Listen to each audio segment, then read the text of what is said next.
इस समय भारत के केंद्र शासित द्वीप लक्षद्वीप का नाम हर किसी की जुबान पर है।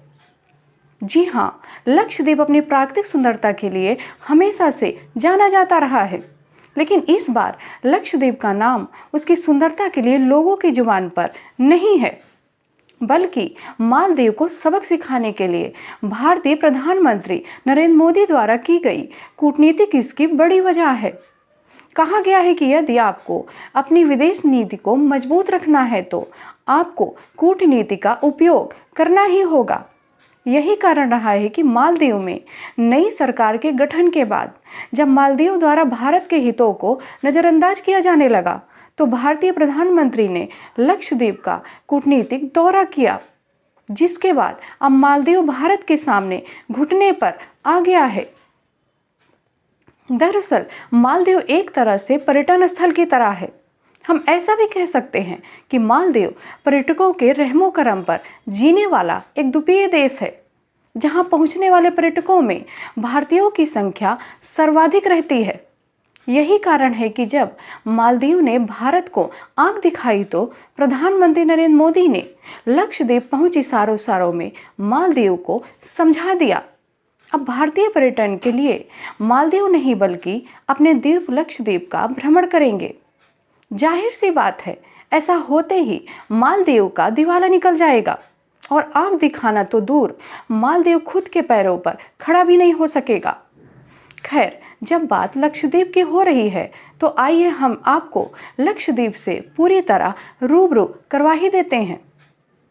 प्रधानमंत्री नरेंद्र मोदी हाल ही में भारत की एक खूबसूरत जगह पर पहुंचे। नाम है लक्षद्वीप। पीएम मोदी की लक्षद्वीप की यात्रा की काफ़ी चर्चाएं हो रही हैं। उनके एडवेंचर की कई तस्वीरें सोशल मीडिया पर वायरल हो रही हैं। लक्षद्वीप भारत का सबसे छोटा केंद्र शासित प्रदेश है। यहाँ का एरिया केवल पीएम मोदी ने स्नॉर्कलिंग की अपनी तस्वीरें शेयर करते हुए भारतीयों से लक्षद्वीप घूमने जाने की अपील की। उन्होंने कहा, जो लोग एडवेंचर पसंद करते हैं उनकी लिस्ट में लक्षद्वीप टॉप पर होना चाहिए। आइए हम आपको बताते हैं लक्षद्वीप के बारे में कुछ खास बातें।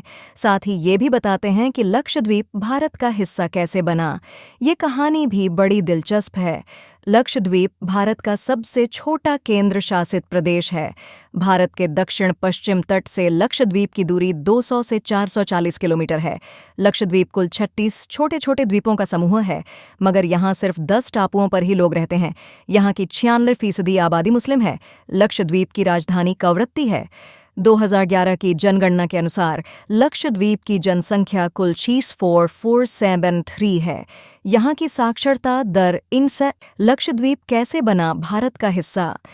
बात अगस्त साल 1947 की है, जब भारत और पाकिस्तान का बंटवारा हुआ था।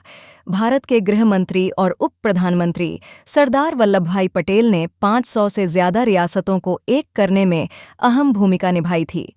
पाकिस्तान के तत्कालीन प्रधानमंत्री लियाकत अली खान ने पंजाब, सिंध, बंगाल, हज़ारा को पाकिस्तान में मिलाने की भरपूर कोशिश की, मगर किसी का भी ध्यान लक्षद्वीप पर नहीं गया। आज़ादी के बाद लक्षद्वीप भारत और पाकिस्तान में से किसी के भी अधिकार क्षेत्र में नहीं था, क्योंकि दोनों ही पहले मेनलैंड देशों को अपने साथ जोड़ने की कोशिश कर रहे थे। अगस्त आखिरी में पाकिस्तान के लियाकत अली खान ने सोचा कि लक्षद्वीप मुस्लिम बहुल इलाका है और भारत ने अभी तक इस पर दावा भी नहीं किया है, तो क्यों न अपना अधिकार जमा लिया जाए। इतिहासकार बताते हैं, उसी वक्त भारत के गृह मंत्री सरदार वल्लभ भाई पटेल भी लक्षद्वीप के बारे में ही सोच रहे थे। हालांकि दोनों देश थोड़ा कंफ्यूज थे कि वहां अभी किसी ने दावा किया है या नहीं। इसी कंफ्यूजन के बीच पाकिस्तान ने अपना एक युद्धपोत लक्षद्वीप के लिए भेज दिया। उधर सरदार पटेल ने आरकोट रामास्वामी मुदालियर और आरकोट लक्ष्मण स्वामी मुदालियर को सेना लेकर तुरंत लक्षद्वीप की ओर जाने के लिए कहा। सरदार पटेल ने निर्देश दिया कि जितनी जल्दी हो सके लक्षद्वीप पर अपना कब्जा कर लिया जाए। लक्षद्वीप में भारत का राष्ट्रीय ध्वज लहरा दिया जाए। उधर पाकिस्तान की फौज भी रास्ते में ही थी। आखिरकार भारत की सेना पहले लक्षद्वीप पहुंच गई और तिरंगा फहरा दिया गया।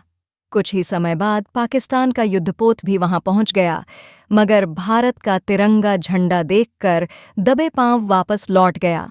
तब से लक्षद्वीप भारत का अभिन्न अंग है। अगर हमारी सेना को आधे घंटे की भी देरी हो जाती तो आज स्थिति कुछ और भी हो सकती थी। भारत के लिए क्यों अहम है लक्षद्वीप? भारत की सुरक्षा के लिहाज से लक्षद्वीप काफ़ी अहम माना जाता है। United Nations law of sea conventions के मुताबिक किसी भी देश का उसके समुद्री तट से 22 किमी तक का एरिया पर उसी देश के अधिकार क्षेत्र में होता है। इस कारण भारत को समुद्र में 20,000 स्क्वायर किमी तक ज़्यादा एक्सेस मिल जाता है। यहाँ से हिंद महासागर और अरब सागर दोनों पर नज़र रखी जा सकती है। सेना और बिजनेस के हिसाब भी बड़ा महत्व रखता है। राजधानी कवरत्ती में भारतीय नौसेना का बेस INS द्वीप रक्षक बना हुआ है। इसे 30 अप्रैल 2012 को कमीशन किया गया था। चीन के लगातार बढ़ते दबदबे के बीच लक्षद्वीप आइलैंड पर भारत अपना मिलिट्री बेस तैयार कर रहा है। इससे चीन और पाकिस्तान से आने वाले किसी भी बड़े खतरे को टाला जा सकता है। 2008 में मुंबई हमले के बाद से ही यहाँ सैन्य ताकत बढ़ाने पर जोर दिया जा रहा है। साल 2010 में पहले कोस्ट गार्ड स्टेशन बनाया गया। 2012 में नेवी बेस की स्थापना की गई। लक्षद्वीप क्यों बनाया गया केंद्र शासित प्रदेश? जम्मू कश्मीर का विशेष राज्य का दर्जा खत्म किए जाने के बाद भारत में केंद्र शासित प्रदेशों की कुल संख्या 8 है। इन 8 में लक्षद्वीप भी एक केंद्र शासित प्रदेश है। आज़ादी के बाद 1 नवंबर 1956 में लक्षद्वीप का एक अलग केंद्र शासित प्रदेश के रूप में गठन किया गया। तब इसे लक्कादीव, मिनिकॉय, अमिनीदिवी के नाम से जाना जाता था। 1 नवंबर 1973 को नया नाम लक्षद्वीप दिया गया। भारत के 28 राज्यों में निर्वाचित सरकार है। राज्य सरकार के पास अपने क्षेत्र में कानून बनाने और उसमें संशोधन करने का पूरा अधिकार होता है। वहीं केंद्र शासित प्रदेशों के पास अपनी कोई सरकार नहीं होती है। वहाँ सीधे केंद्र सरकार का शासन होता है। केंद्र शासित प्रदेश भारत की मुख्य भूमि से दूर होते हैं। जनसंख्या और क्षेत्रफल में भी काफ़ी छोटे होते हैं। इस कारण इन्हें राज्य का दर्ज नहीं दिया जा सकता है। लक्षद्वीप को भी भौगोलिक कारण से ही केंद्र शासित प्रदेश का दर्जा दिया गया था। आपको ये वीडियो कैसा लगा? कमेंट में अपनी राय जरूर दें और लेटेस्ट अपडेट्स के लिए चैनल को सब्सक्राइब करना ना भूलें ताकि कोई भी खबर आपसे मिस ना हो। धन्यवाद।